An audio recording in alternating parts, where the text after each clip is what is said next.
Assalamu alaikum and welcome to Beneath the Surface. Today we'll be discussing hadith, and joining us on the show is a doctor in Islamic and Christian theology, Dr. ChrisHewer. Thank you very much for joining us again. Thank you. Before we look at the sifting and collecting hadith, can you tell us what hadith actually is? Well, you can imagine the situation. The Quran has informed people that the Prophet is the best of examples. You have in the Prophet a perfect example of how to live the Muslim way of life. It also informs people that he speaks not out of his own volition, but out of the will of God. And therefore, necessarily, people are wanting to observe him, what he does, how he conducts himself, how he speaks, his rulings, his actions. And so all these, the things he says, the things he teaches, the things he does, and also the things that he approves of, because, the Prophet isn't born onto a blank page of history. He's born into a certain culture. Now, in that culture, people do things in a certain way. And if the Prophet continues doing things in that way, then that must be all right. Otherwise, he would have corrected it. So these four things he says, things he teaches, things he does, and the things of which he approves, these are then observed by people and then reported. And those reports are the hadith. How important are hadiths? They are crucially important. We can put it as simply as this. No Muslim knows how to pray based on Quran alone. You only know how to pray based on the hadith. So the hadith are the practical working out of the application of the principles of the Quran. So we can say that the Quran is a book of ethical guidance. It's a book of principles. The Prophet actually puts it into practice. Now, they become crucially important in two ways. First of all, because they give us the content of how to put it into practice, but secondly, because they prove to us that it can be done. So the Quran can't actually be alone in the sense that it needs the hadith to accompany it. The Quran alone would not only not allow you to live a Muslim way of life, but it would be open to so many distortions of misinterpretation, because we need the informed guidance of the Prophet to see how he understood it and interpreted it so that we can put it into practice. Can you go through the Sunni approach and how they collected hadiths of the Holy Prophet? Well, the first thing to say is that you can imagine people are taking notice. And so therefore a husband comes back from the marketplace and his wife says, "Did you hear anything new from the teaching of the Prophet? Did you meet the Prophet today? What did he do?" And he would then recite something that the Prophet had said, or he would report, "I saw the Prophet and he did this thing." Now, there would be then a group of people who are hearing him. He's speaking in front of his family. Now, the family consists of his wife, of course, but also his sons and daughters, his children, and they could be quite young. And because these are the teachings of the Holy Prophet himself, they are memorizing and taking note of everything that he says and does. Now, remember that we are dealing with a quality of memory here which is very hard for us modern Western people to understand.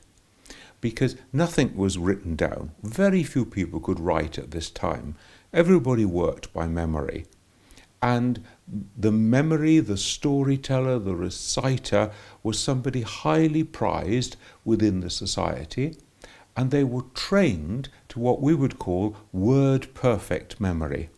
So these are the memories of the people then who are taking notice and who are listening to the reports. Sorry to interrupt, but when we're to look then at hadith, so if a hadith we were to examine a hadith, we wouldn't be thinking about if this is 100% right or not because it's gone through memory way. It's being reported by memory. It's being reported by memory, and our assumption is that memory is accurate, but we would like to reinforce that assumption before we can come to a degree of certainty about it. So it means that if you were present and you heard the prophet say, and I was present and I heard the prophet say, if we both remember it in exactly the same way, that reinforces the strength of the memory. Mm-hmm. Because there are now two of us who were there and we report exactly the same. So you go from the immediate man coming home from the marketplace to, let's say, the traveller. Mm-hmm. Or let's say we've gone 5 or 10 years further down the line and the prophet is now dead. So the traveller comes into the camp and somebody says, "Were you in Medina?" "Yes, I was." "Did you hear there anything from the teaching of the prophet?" "Yes, I did." "Well, before you tell us, from whom did you hear it?" "Well, I heard it from so-and-so." So then you name the person who told you. And then, of course, you would want to ask, well, who told that person? Where did that person get it from? Now, therefore, you get a chain of transmitters that go back until you can say, X heard it, and they were sitting in the presence of the prophet when it was said. So that you're wanting to be able to authenticate, to reinforce the importance of the teaching by the chain of transmitters. And so as time goes on, we start to get these reports being passed around with the chain of transmitters. Now, that's fine in the immediate time after the prophet, but then you start to get longer lists of transmitters. And so you get then a discussion amongst the scholars. Well, who can be a transmitter? They ask, can women be transmitters? Well, indeed, women are the best of transmitters because they often live longer than men, and therefore you get fewer links in the chain of transmission if it's coming down through women. Then you ask, well, where did the chain start? Well, it started with somebody who was in the presence of the prophet. Well, who was that person? Now, if it was one of the wives of the prophet, for example, well, they would have access to a more intimate family life than if it was a merchant who was living in Medina at that time. Then you would want to assess the character of these people. Were they Muslims or not? Are they honest and reliable?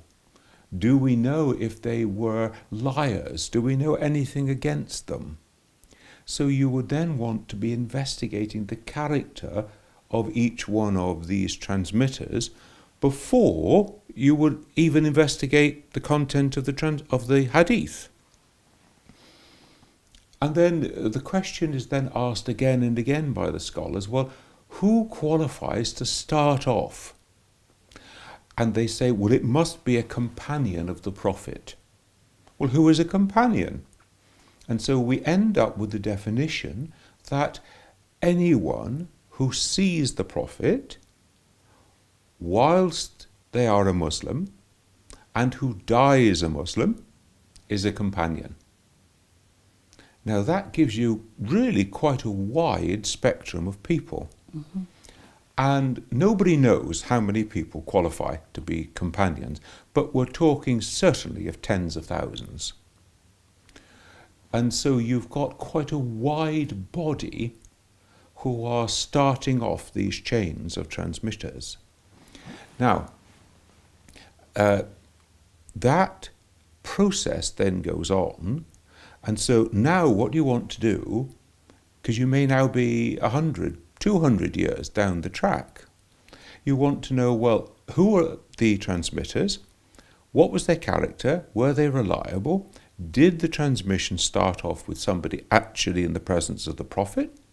Do we know anything against any of these people? So somebody asked, well, what if we know this person was a sinner?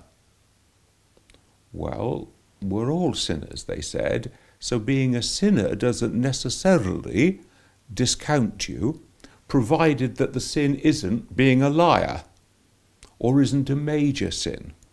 But then the question would be, how reliable is that though? That's the difficulty, you see, because you're constantly then having to question the reliability of these people. Mm-hmm. Now, over the centuries, what happens is that you get huge multi-volume works of the biographies of the transmitters. So people are trying to root out every bit of information about them. You want to know where they were at different times in their lives. Because were you in the same city as that person at the time that the transmission should take place? Mm. How old were you? Was your memory still reliable?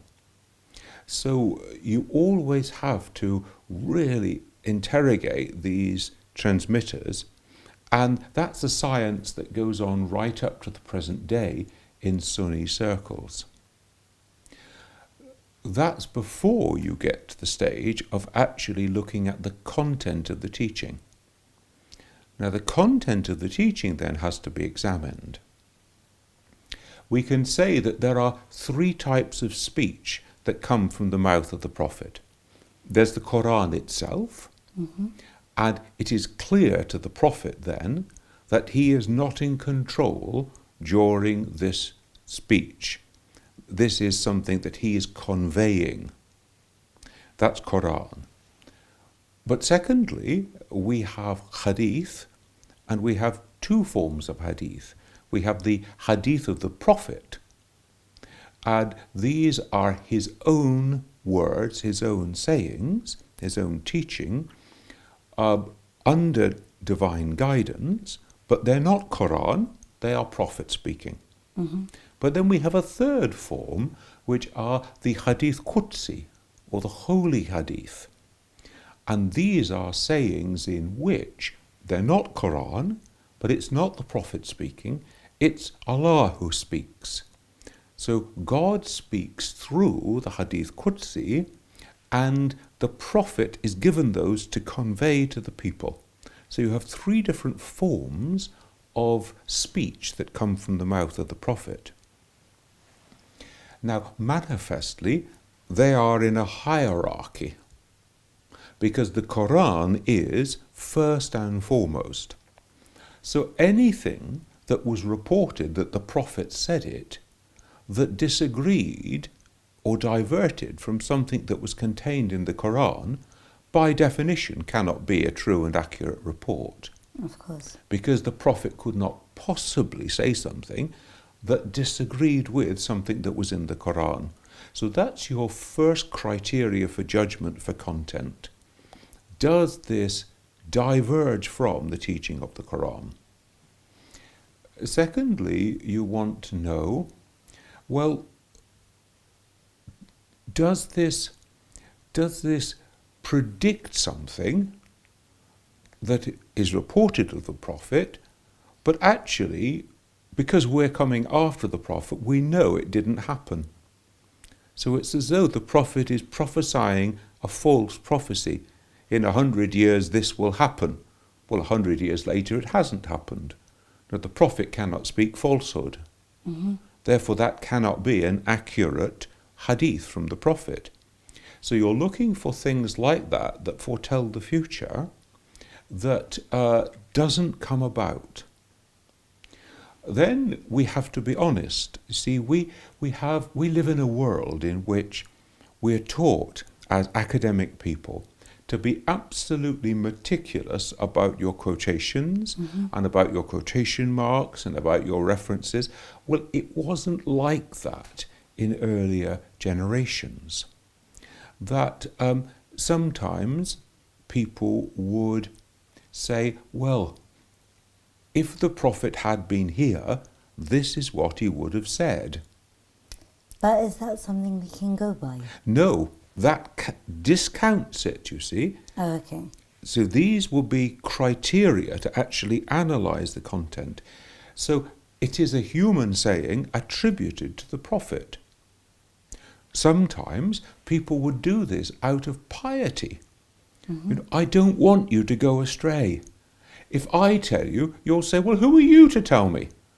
But if I say, the Prophet said, oh, that's a different thing. Yeah. So sometimes out of their goodness and piety, people would attribute a saying to the Prophet because that gives it additional strength. But then there were, like, if in that situation that was to happen, but there would have been good sayings from the Holy Prophet himself or from the Holy Quran, which would speak about not going astray, for example, or not doing something sinful. So why would they attribute it in a way? Well, because it may be a new situation that comes up, you see. Oh, okay. It may be a new question that comes up. So sometimes you have a question that actually could not be dated back. I mean, to take a crazy example, the Prophet said you shouldn't drive Mercedes cars.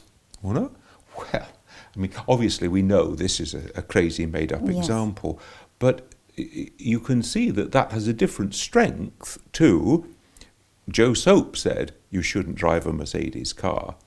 So this is not a wicked act. This is an act, I care about you. It's an act of piety. But sometimes actually hadith were made up to defend my position against your position.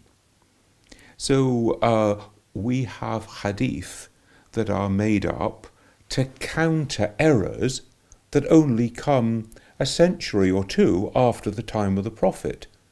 Well, how could the Prophet have countered that error when the error hadn't occurred? But you can see to ordinary people a statement that says, and the Messenger of God said, and then you have to put together a series of transmitters, or isnad, as we say. So there's no point in me saying it, and this one said it, this one transmitted it, that one told it, and then we have it.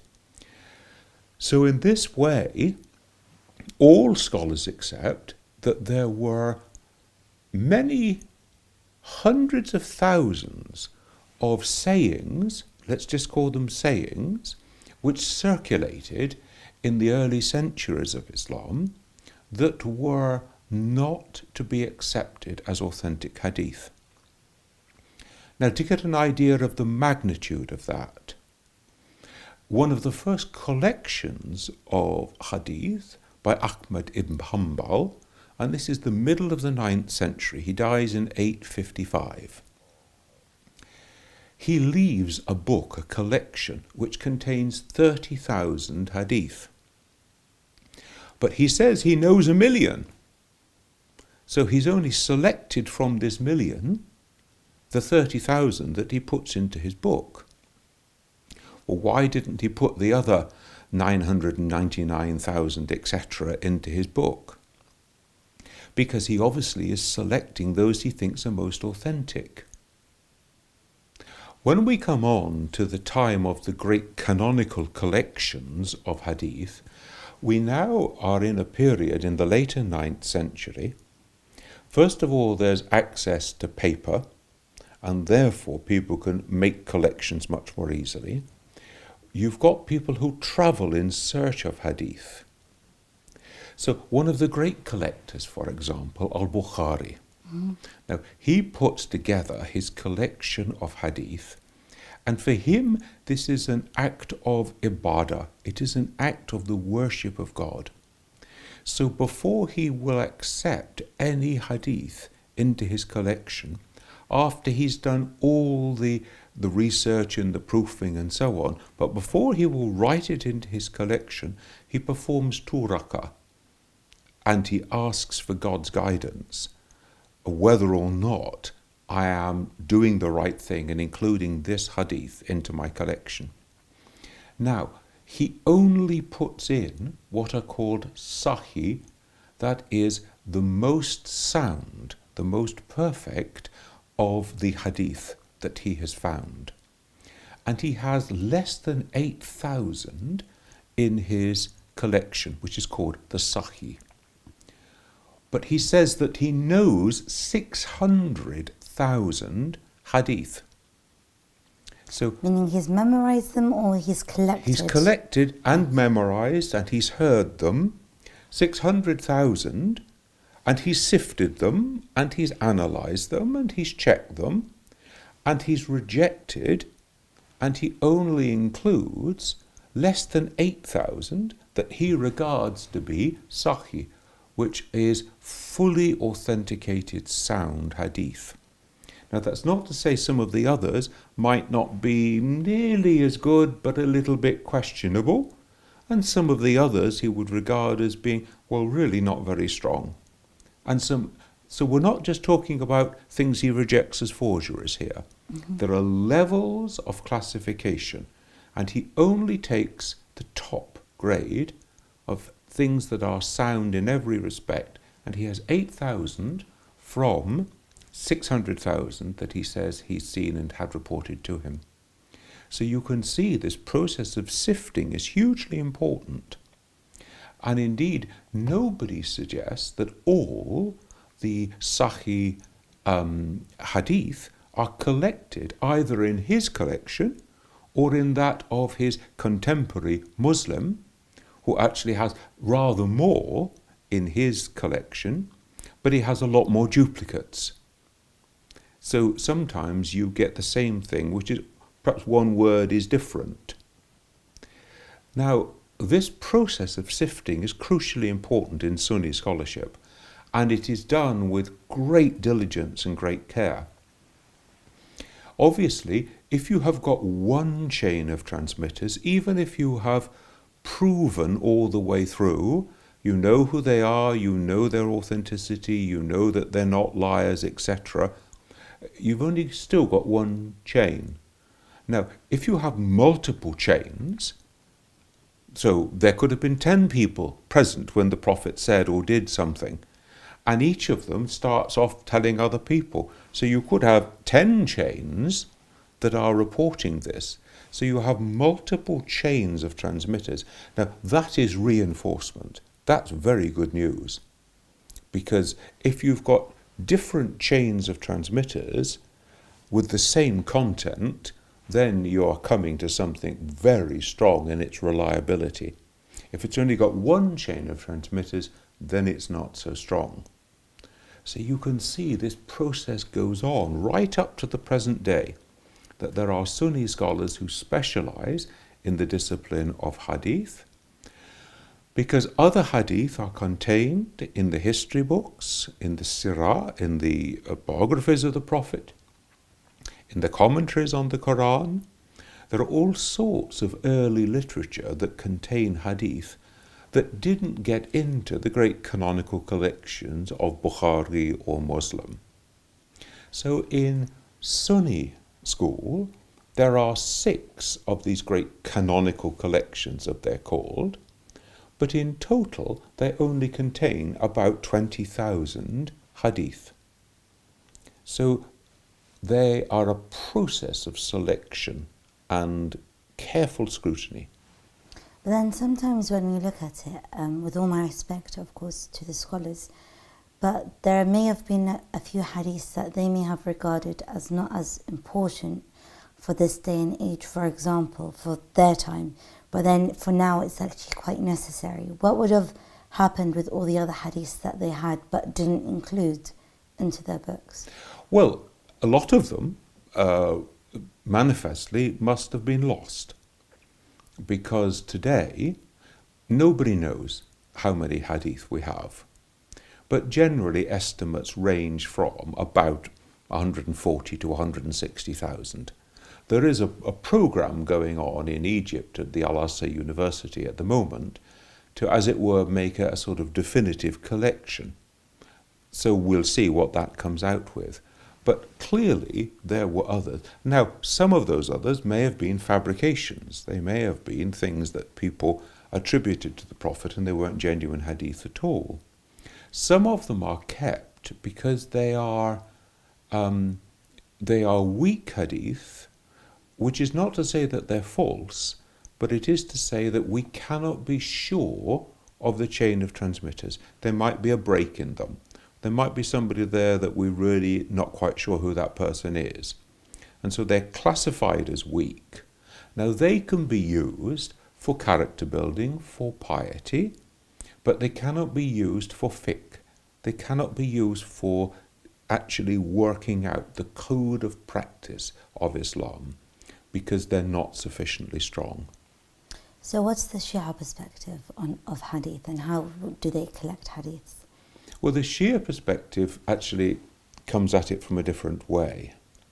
First of all, because in Shia understanding, Imam Ali knows that he is to be the successor of the Prophet from boyhood, from the start of the time of the revelation onwards. And therefore, it's constantly in his consciousness that he should be observing, memorizing, taking note of everything the Prophet says and does.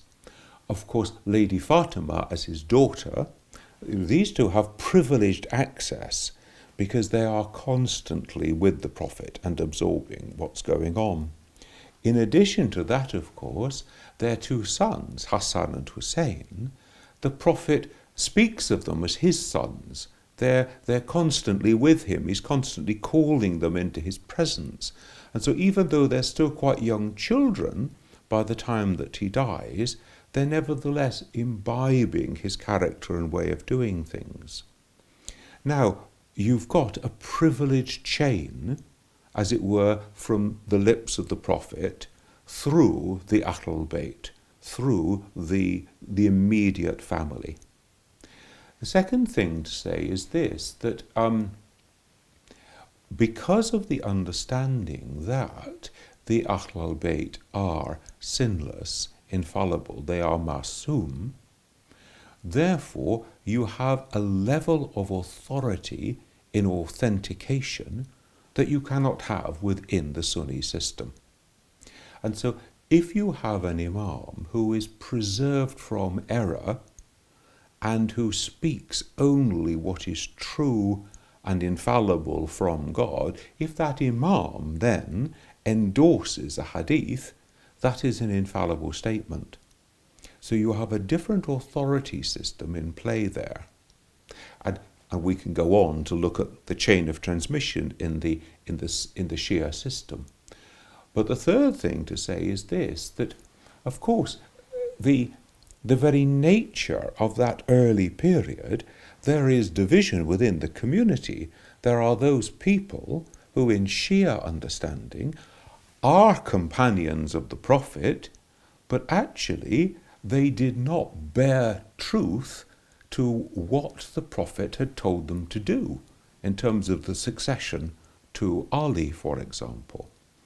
Now, when you have got something of that magnitude, that the Prophet explicitly says, Ali is to be my successor, and they pledge allegiance to him, and then when the Prophet dies, they throw all that away and do something else, well, are those the kind of people that you can accept as competent transmitters of the hadith of the Prophet? Because if they're not honest and truthful and reliable in a thing of that magnitude, who would trust them in something of lesser magnitude? And therefore there isn't this blanket acceptance of companions in the Shia system. So a companion needs not only to have been present, to have heard the Prophet say, etc., but they must be somebody of right character and of right practice and right belief. That means they must have been a supporter of Ali's claim, of Ali's divine appointment as the successor of the Prophet. Therefore they have to belong to that Shia school if it is to be a first-class Sahih hadith. And so you've got three different elements there in the whole question of authentication. Do the Shia accept hadiths from women? Oh yes, but again the same criteria has to be applied, because they have to be women who are honest and truthful and who are the supporters, the upholders of the truth as revealed within the community. So, hadith from Lady Fatima, for example, are there to be accepted. But then when we look at hadiths in the Shia school of thought, would they have it as also through chains? Like, of course, it would be said by an imam who would have heard it from the imam, their father, and then, of course, by the Holy Prophet. But then how would it actually reach to us today? Or how would have it reached to us today? Well, the chain of transmission is rather different in the Shia system. First of all, we have this privileged access of the Ahlul Bayt, his immediate family.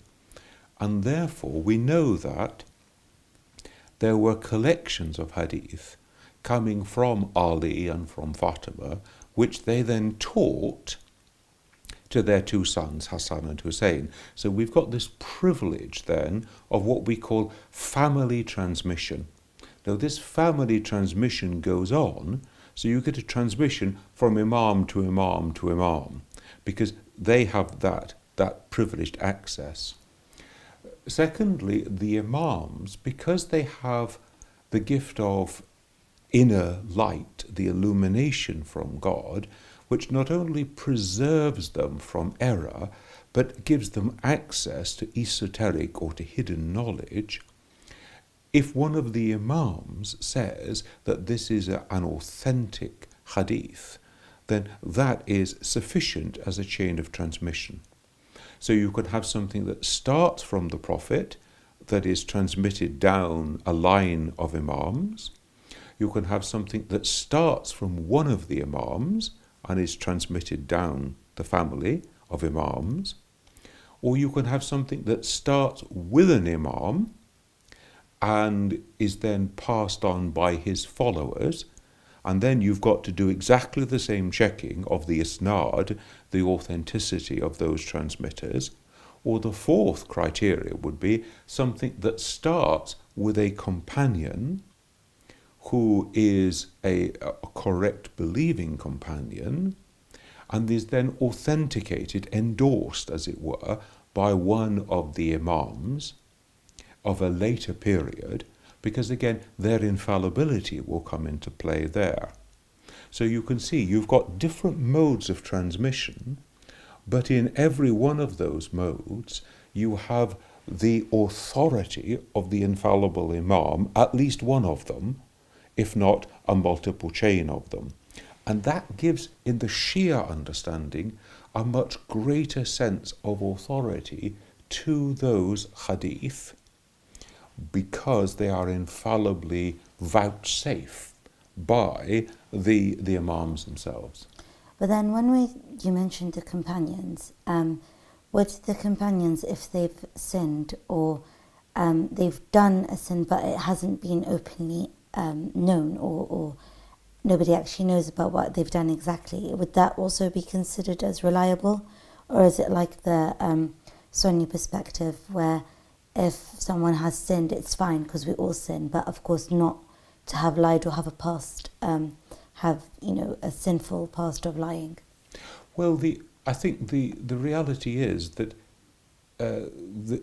there can be, if one is not impeccable, sinless, if one is not one of the masum, then there can be sins and they can be hidden and we may not know about them.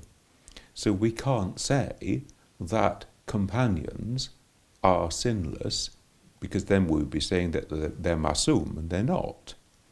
But what we need to be sure of is that they're honest and reliable, and that they are not guilty of a major sin, and in particular they're not guilty of rejection of the command of God about the succession to Imam Ali. Now that rules out a lot of the companions who are accepted in the Sunni schools. So when we're to look at both schools and look at the hadiths, do they have some that are very similar, or is the division between the two sects because they don't have similar hadiths? No, there's a lot of overlap. There are a lot of hadith that are found in both Sunni and in Shia collections. And that, of course, is an additional sense of authentication. Sometimes what you find is that there is a hadith which is, as it were, in its shorter and longer version. The shorter version might be found in the Sunni collection, and a longer version with a particular Shia understanding would be there in the Shia collection. Sometimes you find some hadith that are only reported in the Shia or only reported in the Sunni collections. So you get a lot of overlap, then you get some partial agreement, and then you get some that are different. With the different ones, is that what you think has kind of divided the Sunnis and the Shia? Well, it's one of the areas of division, because obviously if you have an understanding that Ali is divinely designated as the successor and no one else, that is a separation. Mm-hmm. Now, if you have hadith that support that position, well, you wouldn't expect to find them in the Sunni tradition.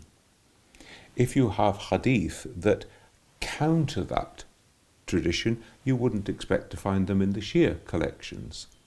So I think that these differences show themselves in the hadith, but they are not caused by the hadith. But then sometimes when you look at it, for example, one of the most sensitive topics spoken about between the Shias and the Sunnis is the relationship between Imam Ali alayhi salam and Aisha, the wife of the Prophet.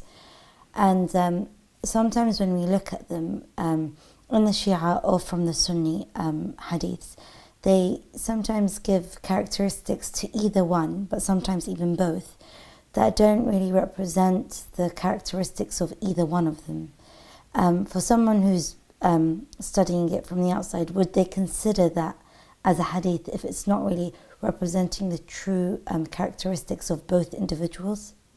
Well, you would build up a profile, as we would say today. So from various sources, we would build up a profile of Ali, a profile of Aisha. And then you would say there's a huge amount of weight to say that this is the kind of person that Ali was or that Aisha was. And then if you have a hadith that gives you a completely contrary picture, you would say, well, the weight of evidence is against that. So you would make an evidential judgment. And so when you've got hadith that just don't fit into the profile which is clearly established, you'd have to put a question mark against them. Because sometimes when we look at it, there are many hadiths that are said that do go against the characteristics of either Imam Ali or Aisha, or even a few companions as well, if they were regarded as caliphs or not. That's just a different story, but they go against them, which is sometimes quite difficult to judge within both the Shia or the Sunni perspectives. But as there are many, you said, that overlap, shouldn't that kind of bring both Shia and Sunni together more?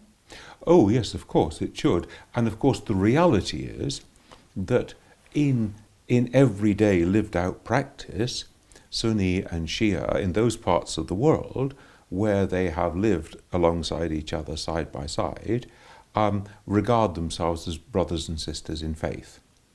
So that the idea that somehow Sunnis and Shias have always hated each other and been at each other's throat is historically completely inaccurate. Quite the opposite. You find Sunni and Shia in the same family, you find Sunni marrying Shia and so on. So this is the relationship. I was privileged some years ago to work on a distance learning program with 4 Muslim scholars, high-grade Muslim scholars. 3 of them were Sunnis, 1 of them was a Shia. So for example, when we were helping people to understand about Salah, and I wanted to film them praying together, all 4 of them formed a Jamaat together, and in one prayer, one of the Sunnis led, and the other Sunnis and the Shia followed. And in the other Jamaat, the Shia led and the 3 Sunnis followed. So this is a very important testimony to the fact that Sunni and Shia working together, praying together, studying together, and defending one another's positions, because it would sometimes come at a point that we were working on when one would say, well, the rest of you all know I don't accept this point. So can we think of a way of phrasing it so that I can live with the end result too? Because at the end of the day, all 4 of us. And then another time there will be a discussion in which one of the Sunnis, for example, would say, listen, we all know perfectly well that he needs us to say something else here, because this isn't a position with which a Shia brother can work. So how are we going to... So that sort of compromise and mutual respect and agreeing that we have different ways of approaching this and agreeing that there is legitimate diversity within Islam is a very, very important part of the tradition, which is all too often lost in our own time, because people hear headlines about Sunni-Shia conflict around the world, and this gets us a completely distorted picture. It is unfortunate that in the media we do hear a lot of negativity, and it's not only through the media. Unfortunately, there are some schools, be it from the Shia and from the Sunni, that would give that hate speech or would represent one another's faith completely the opposite to what it actually is, which is very unfortunate. But thank you very much for telling us about the historical relationship between the Sunnis and the Shia, because that just enforces the whole peaceful religion that Islam actually is and that we actually follow. So thanks a lot for that, and thank you very much for watching Beneath the Surface. See you next time.